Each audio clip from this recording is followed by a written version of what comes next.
Welcome to the Mina and Domonique Show featuring Lenny, the only NFL podcast where one of the hosts thinks the opener is whoever is serving him canned food in the morning. That's Lenny.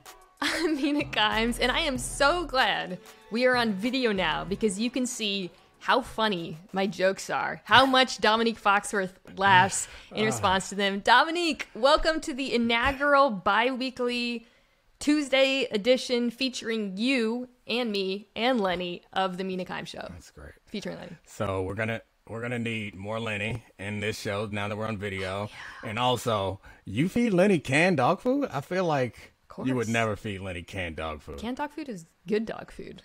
Sponsors. I hit me assumed that when I had a dog, he died a few years ago. I bought him. I got duped.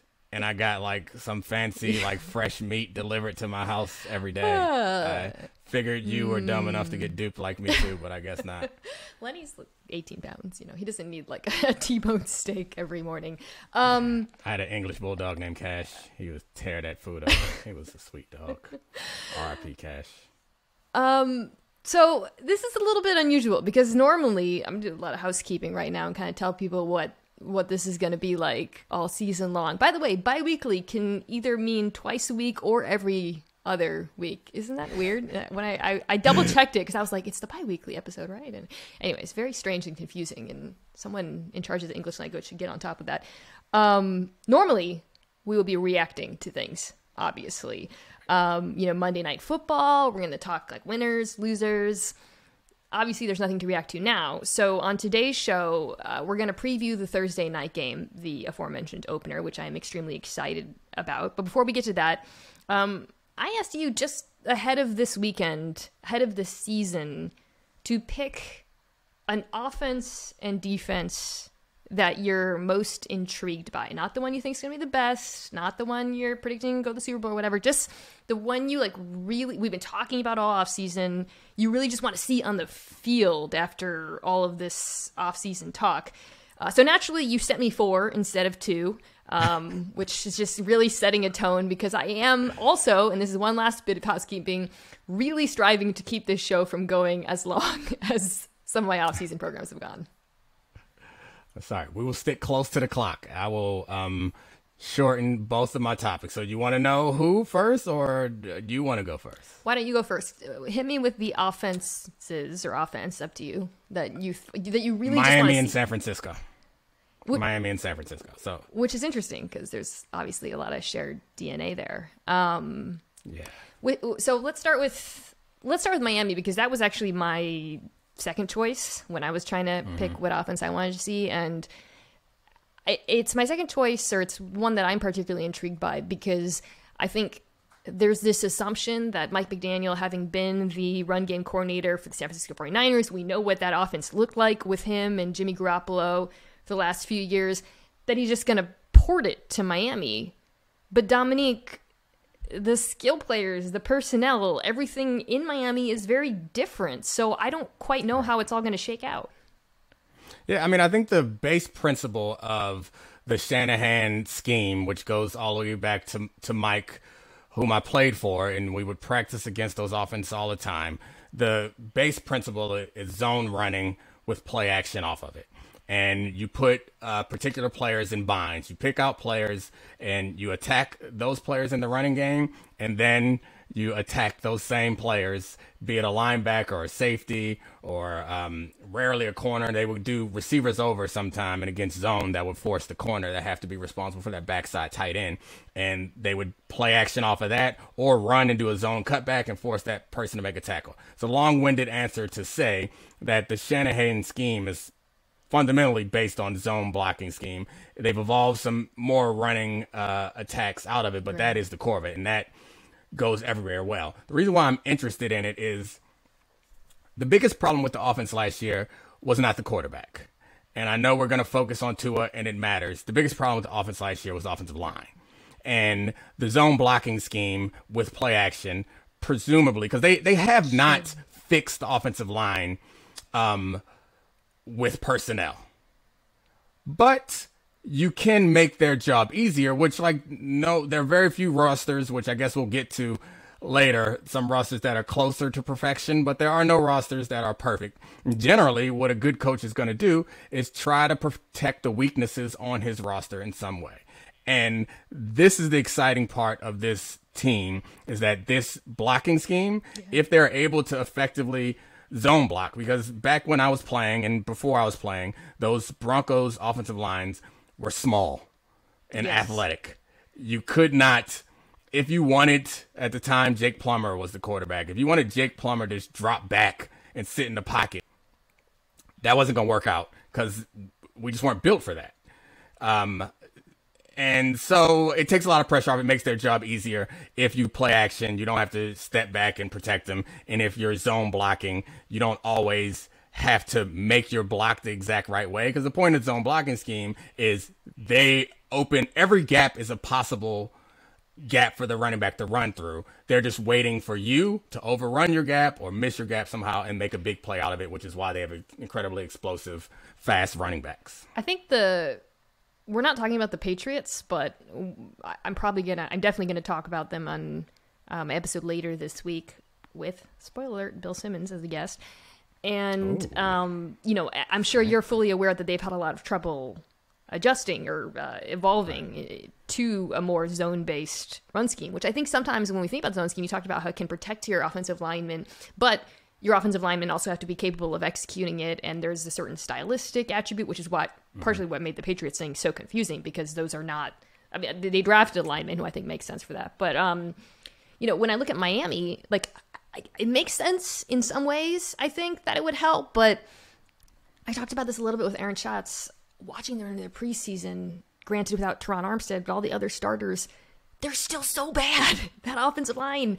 And the question I brought up to him is, and I'd love to hear your thoughts on this, if they can't effectively run the football, does that hurt all of the other aspects of this offense that are not predicated? We know you don't have to have an effective run game to execute play action, to execute RPOs, but defenses have to believe you're willing to do it. Right. And I think that is something I want to see play out. The other thing, Dominic, at the very beginning, I said the personnel is so different from San Francisco. That's the other thing I'm kind of curious about. There's, like, Mike Gesicki doesn't block. We know that. There's no Deebo Samuel on this team, but they have incredible speed and all these other, the skill players are so different that I almost wonder, okay, like, it's not going to be one for one. How do you use them in this scheme?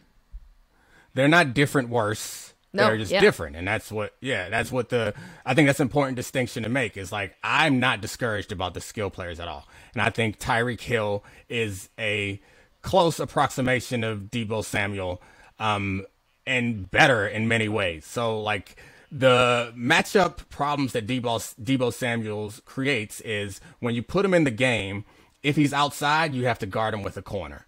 If he's in the backfield, then you might want to be in base to protect against the run. So, like, essentially, they can put him out there and have multiple personnel groupings, in which case, if you go out there in base, then they'll spread you out and attack you that way. If you go the other way, then they'll make your nickel fit like a strong side linebacker. And that's hard to do. I don't think that the Dolphins have any players like that. But if you're thinking about jet sweeps, screens, Tyreek Hill, and I mean Jalen Waddle to some degree, but not as prolific in NFL as Tyreek Hill yet. Tyreek Hill is that dude. You can jet sweep Tyreek Hill. You can throw him a 5-yard out. You can throw him, and that takes a lot of pressure off of the quarterback and the pressure off of the offensive line. So that could help. Agree. The Gesicki point, I don't know how Gesicki fits into this, because if you can't run block effectively as a tight end in these schemes, I'm not sure how they use you. Yeah, I mean, he's almost kind of like what our friend Nate Tice calls just like a power slot, I think his terminology. Yeah. I mean, he's just like a gigantic slot receiver. But, Tyreek Hill, like, instead of that sort of, the run game's not going to look the same, but what does Tua Tagovailoa love to do? Throw RPOs. Tyreek Hill is going to turn some of those RPOs into huge game. An RPO game that was already incredibly effective last year, despite having no run game as the R, just the PO. I think if I'm a defense and playing this team, I've just got light bodies on the field. as much as possible, and I'm just daring them to run the football, and I'm curious to see how it goes. Which could turn their offensive line into a dominant force if they're going up against nickelbacks. So I think that's the question. And most of the league defensively, a lot of the league at least, is shifting more to too high, protect against big plays. Again, that should make it easier for them to run the ball, which is the foundation of these Shanahan derivatives. So that's a good transition for the unit that I'm excited to watch, and that's the Kansas City Chiefs offense. Obviously, an offense that faced that exact look probably more than any other team in the NFL last year, although by the end, all the high-powered passing attacks were facing that. The Rams, the Bengals, whatever. And started to evolve in response to that last year. You did see them, working that underneath game a bit more. They used more play action than they did, which is, by the way, something I want to put a pin in that, because I know you have written about Patrick Mahomes weirdly not being as effective in play action. I have some kind of theories about that, but the reason I'm interested in watching them is not just because of that continued evolution, but because you talked about the receiver in Miami. Well, he's no longer in Kansas City. And instead, though, there's not like a gaping hole. They filled it with a lot of other very different types of wide receivers, bigger bodies, guys who can block. In the preseason, there was a lot of people took note of the fact that during the series where Patrick Mahomes played and looked freaking awesome, by the way, they had heavier personnel groupings on the field. They were using their tight ends, the fullback more, and then they've got a few running backs in the mix now. So I guess I just want to see, okay, is that something they're going to commit to at the beginning of the season? And if they do it, can they successfully drive teams out of those too high looks so that, through this more balanced offensive approach, they can bring back the vertical game? Yeah, I mean, I believe they can. So the ways that they try to replace Tyreek Hill is clear that they aren't trying to replace Tyreek Hill. I mean, which maybe is smart, or not maybe smart. It's smart because you can't. They don't make a lot of them people who have world-class straight line speed and change directions like Barry Sanders almost. Like, that is a tough combination, and also accelerates quickly. A lot of people can change directions, but then they're running a 4.6 out of it. It feels like he's running a 4.2 out of his cut immediately, and that's what makes him impossible to guard and difficult to tackle and requires you to play too high safety. So I don't know that there's any receiver on this team right now that requires you to play that way. Patrick Mahomes, his improvisation skills may have offensive or defensive coordinators want two safeties that at least start high so they can recover for it. But I do think that this team may not be as explosive, but could be as effective out of these attacks, because Mahomes is still going to pass.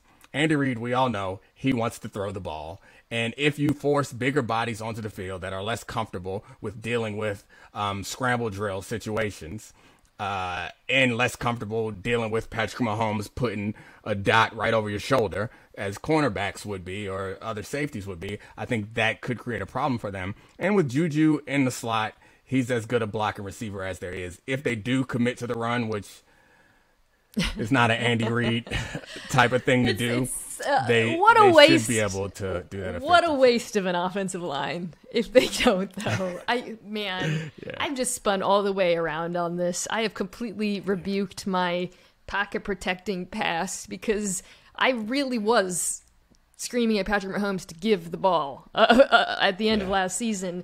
And I will say, Clyde Edwards-Helaire faced the most light boxes in football, unsurprisingly, last year. Didn't make the most out of them. So, they have that rookie, Isaiah Pacheco, I believe I'm saying his name right. Bring in Ronald Jones. Mm-hmm. Maybe one of them is better suited to more of, it's a pretty diverse run game, but it's just right there. It's not like when I say it's right there, I'm talking like 5 yards a pop are right there. Like, it should be so easy for them. And I think last year, though, like, a lot of it was just, it wasn't even, they would put together drives where they would do that and then would kind of inexplicably go away from it. Or Patrick Mahomes would get frustrated and try to make things happen downfield or take super sacks or whatever. And I think it's just like, if you just go into this season all the way committed to it, it should be really dangerous. What's your theory for why? Because I don't remember what I was doing, but I discovered a long time ago that Patrick Mahomes was not good at play action. And then I was like, this is probably just an aberration. So I looked at previous seasons and I went all the way back to college. And he's always been worse at play action than he is not play action, which is shocking. I'm sure people who listen to this podcast know that everybody is better. Every quarterback you've ever met or seen in your life is better at play action than not. Patrick Mahomes is like not bad at play action, but he's the only one that's like worse at play action. And I mean, turn your back to the defense type of thing. That stuff is, but I don't know. What do you think? Well, I was going to say maybe, but he's so good at improvising after his first or second option is taken away that it's weird to think that like turning his back to defense, even if defenses were to try to, even if he was kind of confused by what he was seeing, that he wouldn't be able to make magic happen the way he normally is.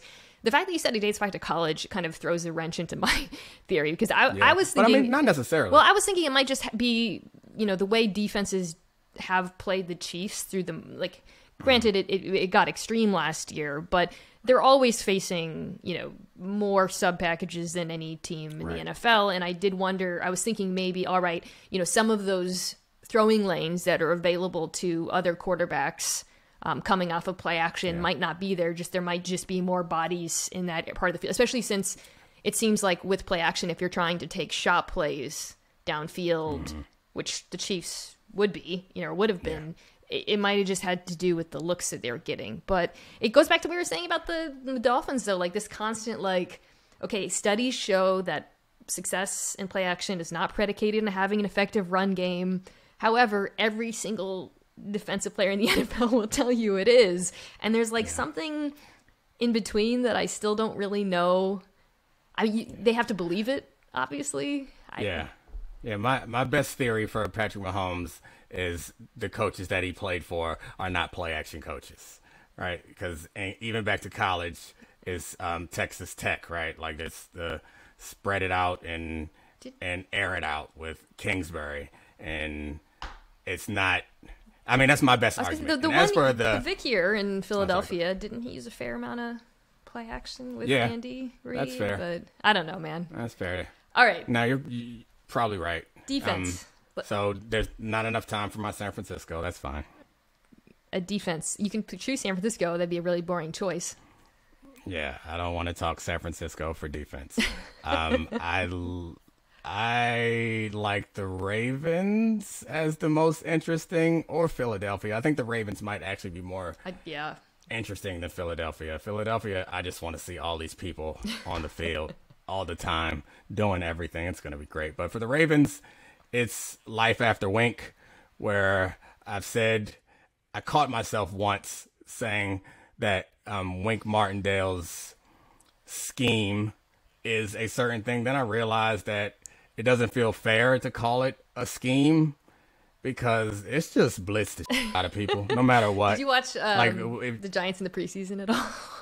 Yeah. And then they're going to be in a tough spot because they don't have the corners. They're going to look like the Ravens did at the end of last season when he was still blitzing. With all the injuries.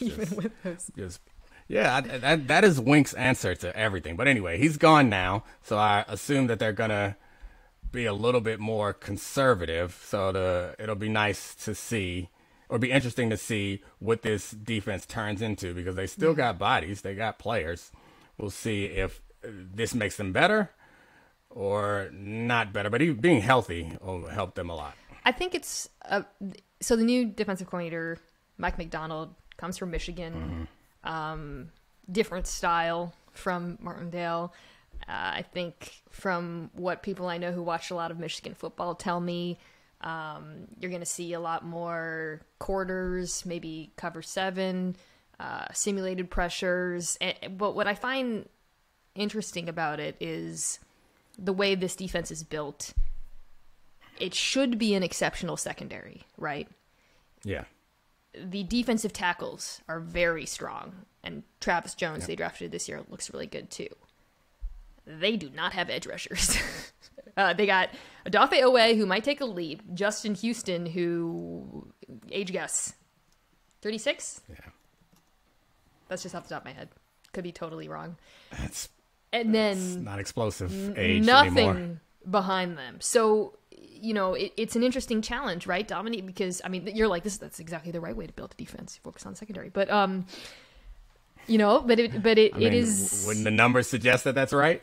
Yeah, the numbers say that coverage is more consistent year to year than pass rush for sure. But you're going to have to figure out a way to get pressure with this group. Yeah, I mean, adding Kyle Hamilton is another dynamic. The enormous athletic safety from Notre Dame that they drafted. Adding him to this mix is going to be interesting, figuring out how to... I mean, he's one of those tweener guys where I think a lot of the NFL is headed to positionlessness, at least in the back end.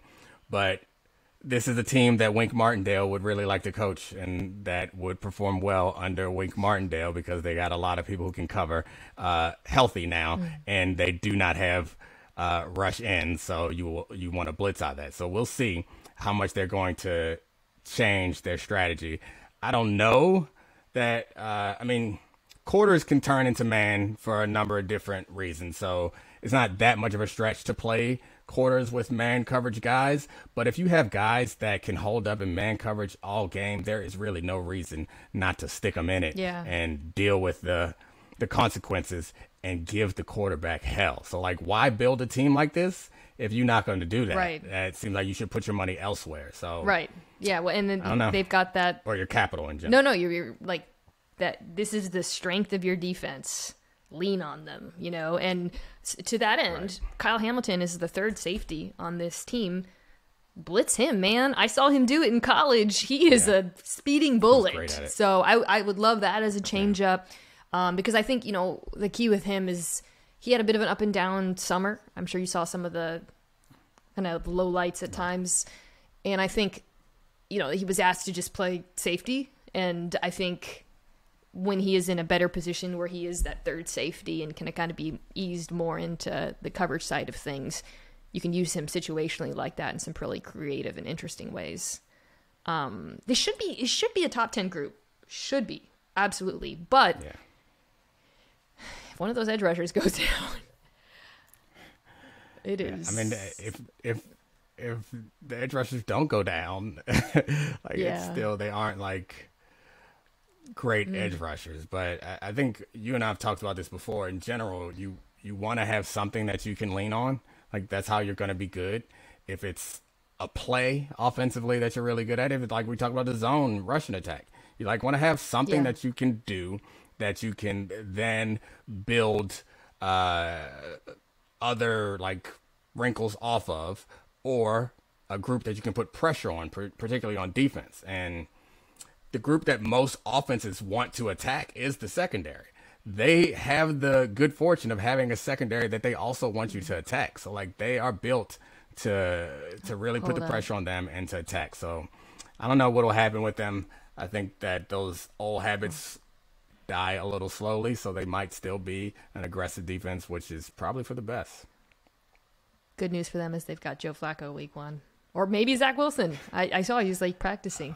Famous last words. Watch Joe Flacco. Revenge game. Light him up. All right. I've got kind of a weird one on defense. Not a weird one, but it's a group that I don't expect to be a top 10 unit, but I'm very curious to see what they look like on the field, and that's the Raiders. Right.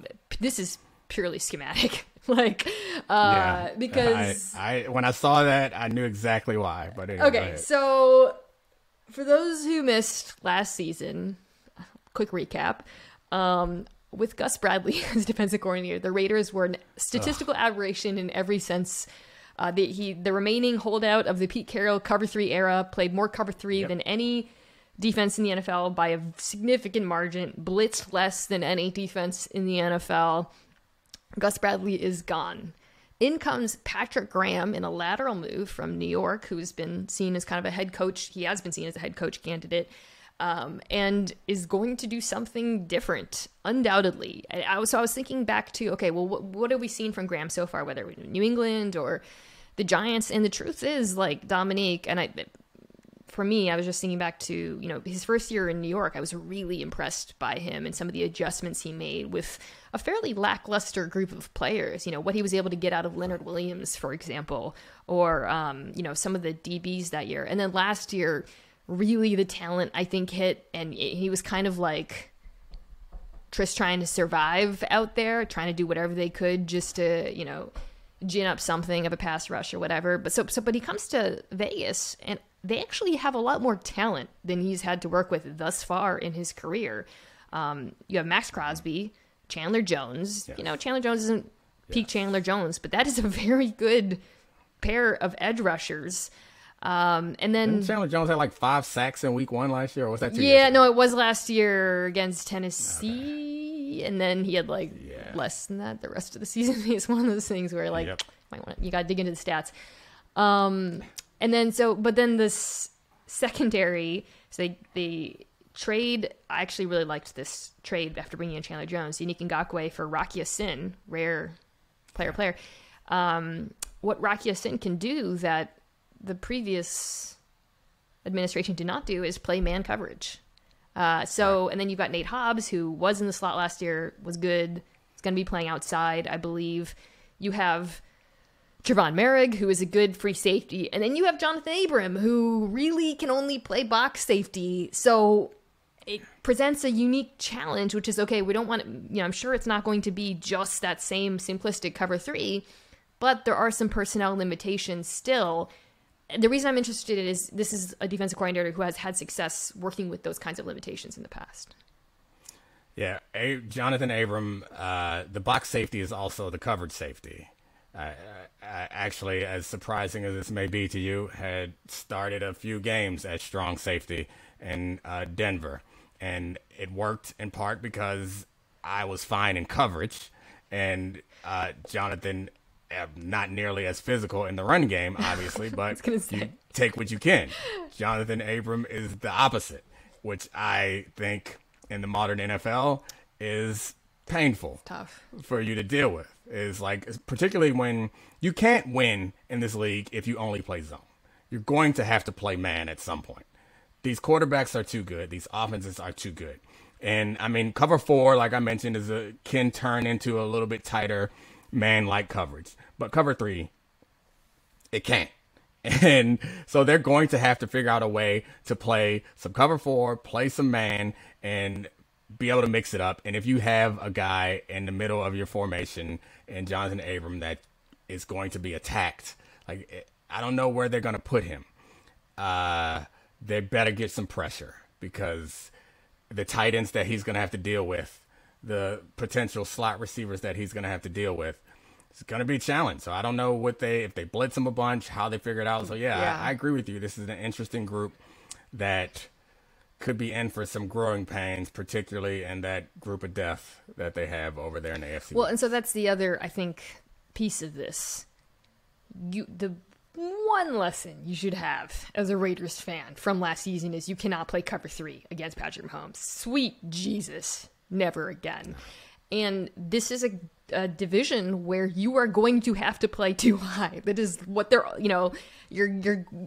especially, they should be able to get some different looks with the players that they have up front, but you're going to have to try to force teams to run the ball, keep things in front of you. And I think it's just an interesting logistical challenge. I wouldn't be surprised, Domonique, if Duron Harmon from the Patriots is the third safety. Mm-hmm. I wouldn't be surprised if he's on the field more, and you've got Jonathan Abram, like you said, using him more as a blitzer or kind of as a linebacker. Yeah, because it just doesn't make sense. It's a position they probably should have, I don't know if they really could have upgraded, but it's a tough one. And I think that makes... Yeah.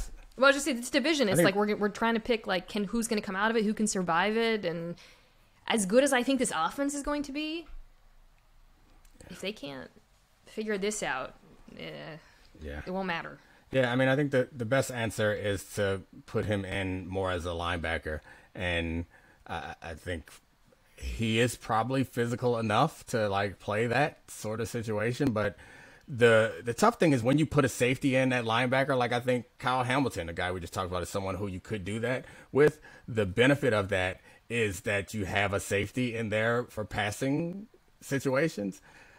I'm not sure that they get better in passing situations with Jonathan Abram at the linebacker. So I would assume that he is worse against the run than a running back. So it's a tough spot to be in. It's there is no right answer, and as good as Rock Ya-Sin is, I don't think that he is enough to cover up for like the rest of their issues, because we're focusing on Abram, which is not fair. They got coverage holes elsewhere. They do. So I'm sorry, Jonathan, you ain't the only problem. They got to get home. That's really where they got to get home. Max, 2 X's. He's got to add a third X this season. All right. Well, we got to get home too at some point. So I'm going to take a quick break. Oh, segue. And then we'll come back. Football season is here, and nothing beats seeing your favorite team live. Not only does Vivid Seats have great NFL ticket prices, they're also the official ticketing partner of ESPN. And with Vivid Seats rewards, when you buy 10 tickets, you get the 11th free. Download the app or visit vividseats.com today. Vivid Seats. Life happens live. Receive a reward credit equal to the average price of 10 tickets purchased, excluding taxes, fees, and processing costs. See vividseats.com/rewards for terms and conditions. All right, Domonique. Bills. Rams.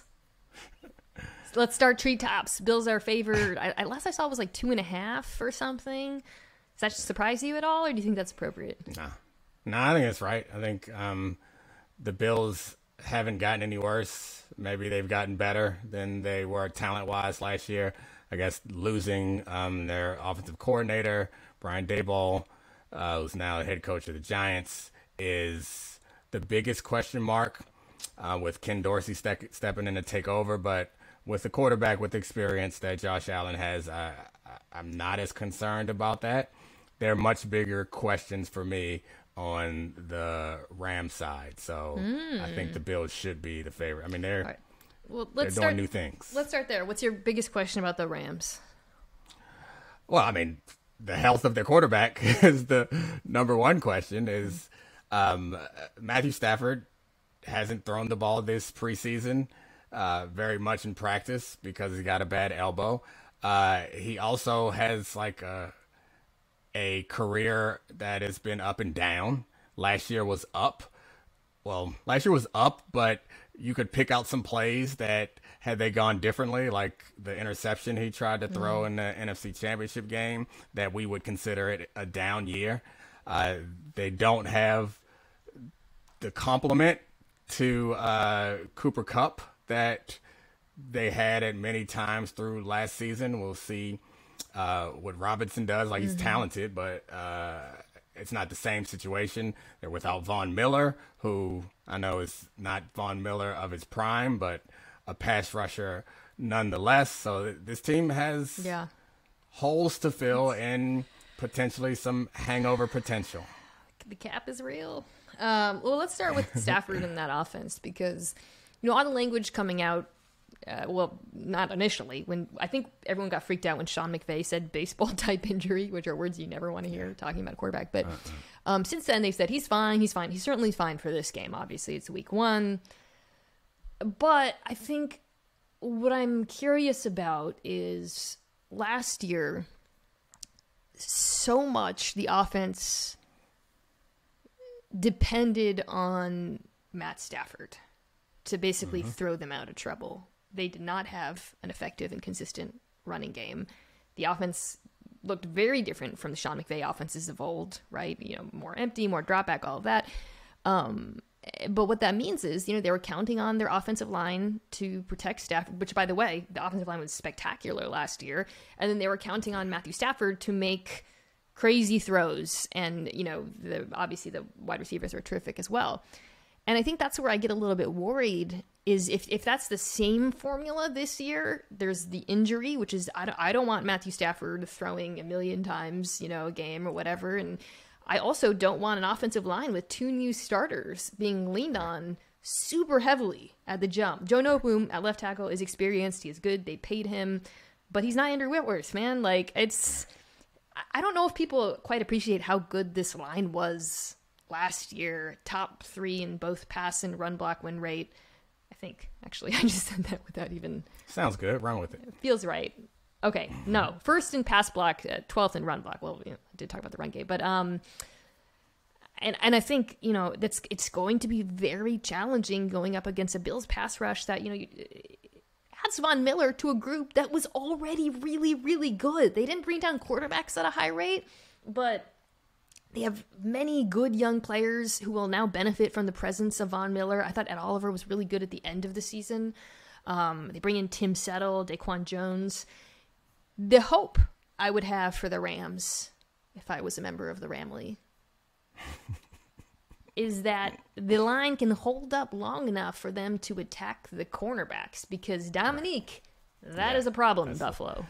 That is the question in Buffalo. They do not have Trey, who is still recovering from the injury to Tre'Davious White.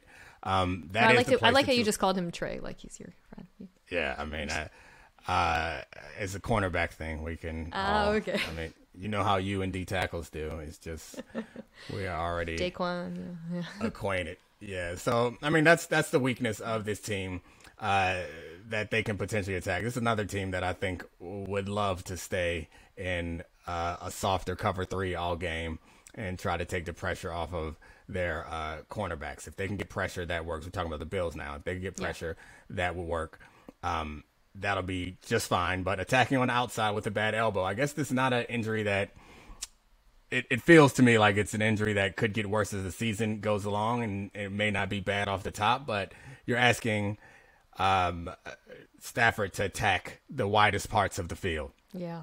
Which is generally how defenses think, is you want to win from the inside out. Things get harder as you get to the edge. You want to take away the inside gaps and bounce the runs to the outside and give your defenders chances to run. You want to take away the short, easy throws and make them throw the longest, most difficult throws, which Matt Stafford has always had the arm strength to do that. But if that's going to be compromised, and if you're going to ask him to do that all game, it's going to be tough. And the losing Whitworth, yeah, that's a guy that feels like you can't replace. And particularly when you live by the F them picks motto, is you're going to have to part ways with players, because picks aren't just about drafting new players that are good. It's about drafting new players that are good that are also under market. You're not getting very many people under market when you don't have very many young free players, which is what it, or not free, young and cheap players, which is why their defense is morphing into a few big names and other guys.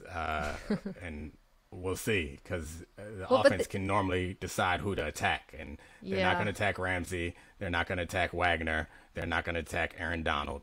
But I mean, outside of Leonard Floyd, I guess Troy Hill also is a pretty good, and Taylor Rapp. Okay, defense is better than I thought. But anyway, let's get to that, because there are certainly holes. But I will say one more thing on the Rams offense.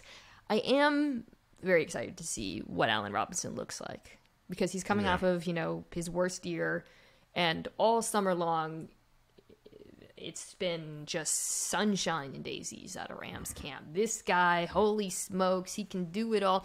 And he brings an element to this offense that has been missing, right? I mean, he's like a true X, a big contested catch guy. I think I've mentioned this a bunch, but this is an offense that for all of their success last season was not efficient in the red zone.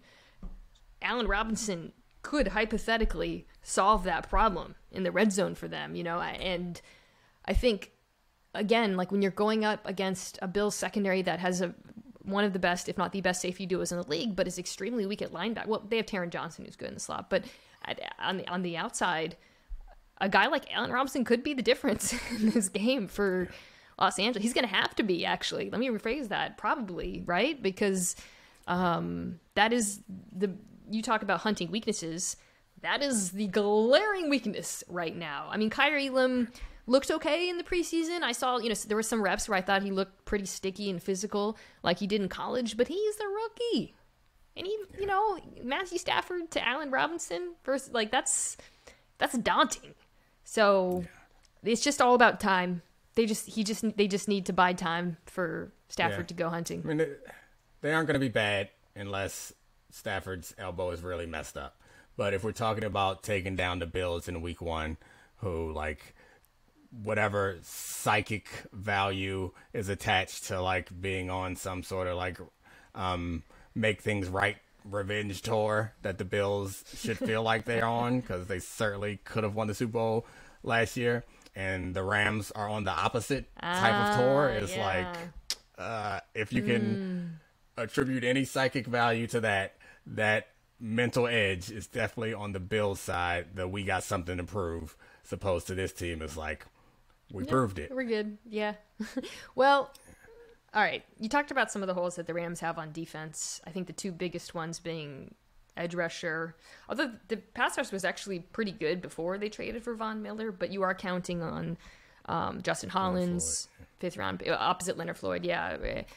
Either Justin Hollins or Terrell Lewis, some combination of them, who are fairly unproven, had a couple of sacks last year. And then corner, and I think that would be my biggest concern, actually, perhaps more than... with Aaron Donald on the defensive line, you're just like, somebody, it's like being on a podcast with Domonique Foxworth, you just come. But corner, though...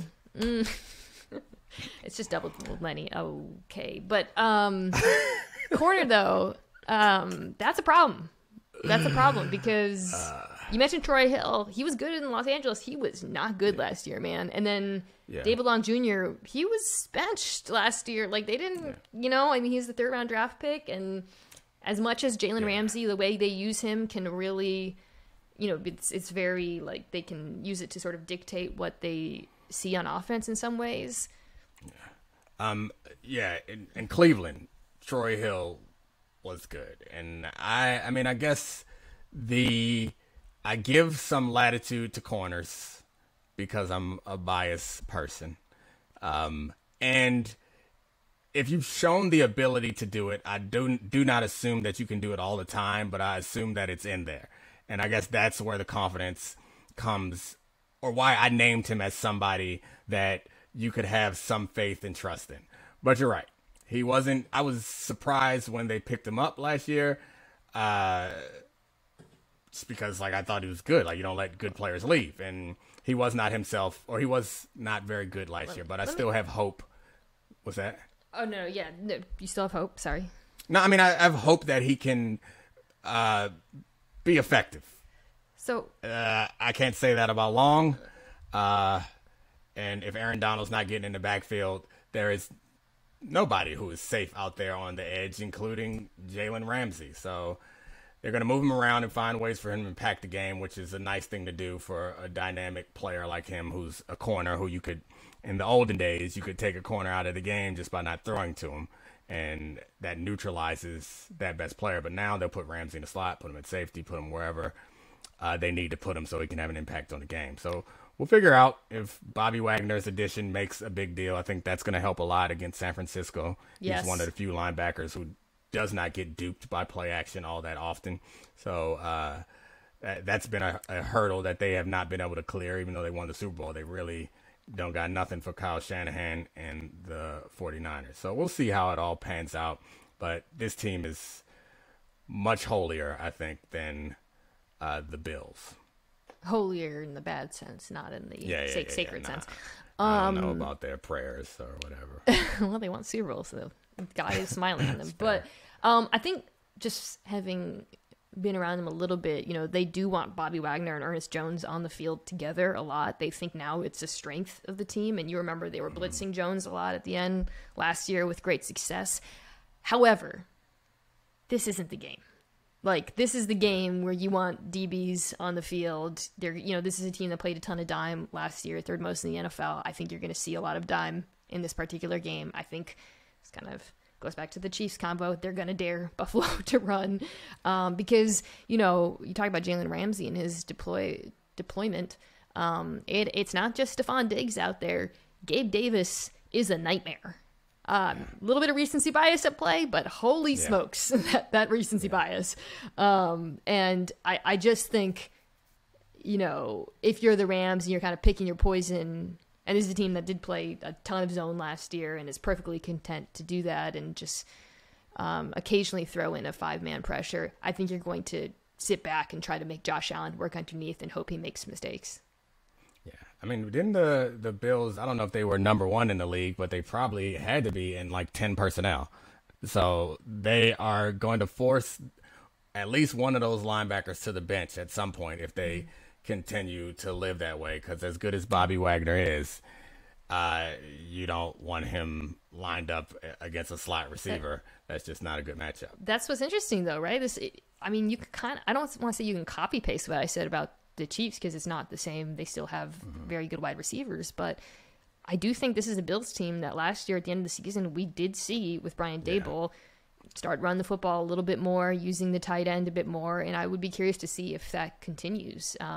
They drafted that running back out of Georgia. I want to see if he's on the field a lot. If the Rams do, as we've been discussing, kind of sit back.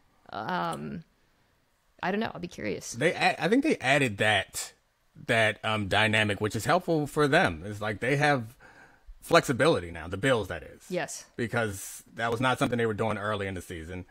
Then they started being hit with the same thing that the Chiefs were hit with, and they responded, I think, a little bit more quickly and effectively than the Chiefs. But, I mean, it's a new year. We'll see. I try to wipe all that stuff from my memory because every team is a little bit different. But, I don't know. The last thing I have in my mind of Josh Allen is him being quite possibly the best quarterback, or at least having the best quarterback performance up there with one of the best quarterback performances that I'd ever seen. The tough part for him was the guy on the other side was doing the same damn thing. Josh Allen, super soldier. Let's see if he's back. There's no reason why he wouldn't be back. One more quick thing, though, about the Bills. I do think the offensive line's a little bit of a question mark. They bring in Roger Saffold. They've got a question mark, I believe, at right tackle. Ryan Bates, there's a little bit of change there. Aaron Donald is not the guy you want to debut new anything. I mean, you could say Saffold's upgrade or whatever. I'm just saying that is something to monitor. So yeah, I mean, I would like to see Aaron Donald trying to tackle Josh Allen. I said trying, which suggests that he can't. I'm not saying he can. I'm sure he can. I just would like to see those two going at it. Josh Allen complained about this. It's an amazing quote. It was from last week. He was saying, I don't understand. I'm paraphrasing here, people. I'm bigger than him, but somehow he climbs up on me and pulls me down. You know how Aaron Donald does that thing where he kind of jumps like a backpack on quarterbacks? Yep. Yeah. I remember him doing that to Alex Smith after his injury and thinking, oh no, God. Poor Alex's leg. Well, no poor Josh Allen. If there's one quarterback in the NFL who... It's a fair fight. It's that dude. All right, let's wrap here. You leaning Bill? It sounds like you're leaning Bills. Yeah, I'm leaning Bills. I want to see Aaron Donald throw around offensive linemen like he always does. But I think the Bills win. I do too. However, I think cornerback is going to be an issue. So I don't think it's going to be a blowout or a low-scoring game. Whenever you try to pick whether it's high-scoring or low-scoring, the opposite always happens. So... apologies for ruining the opener, but I'm not sorry that I had Domonique on this week and every week that he's available. Domonique, thank you so much, bud. And for those who are, by the way, haven't already subscribed to Domonique's show, he has a new podcast out. It's just called the Domonique Foxworth Show, right? Correct. The Domonique that I Foxworth wanted, Show. They rejected because what was the name you wanted? The Foxworth Show. I can see why they rejected that. No, it was just zero Fox given.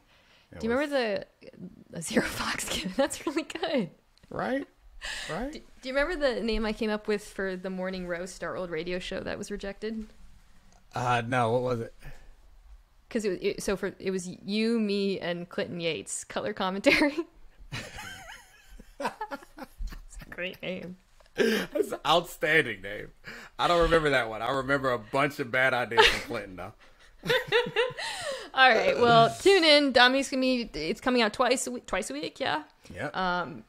Obviously, it's gonna be probably smarter than this show. So you should listen to that show when you're ready to dial in. Listen to this show when you're ready to dial out. I don't mess with false humility. Your show is much smarter than mine. I hope it is, at least, because I plan on having fun. Smart is not fun. All right, bud. I'll see you next week. Bye.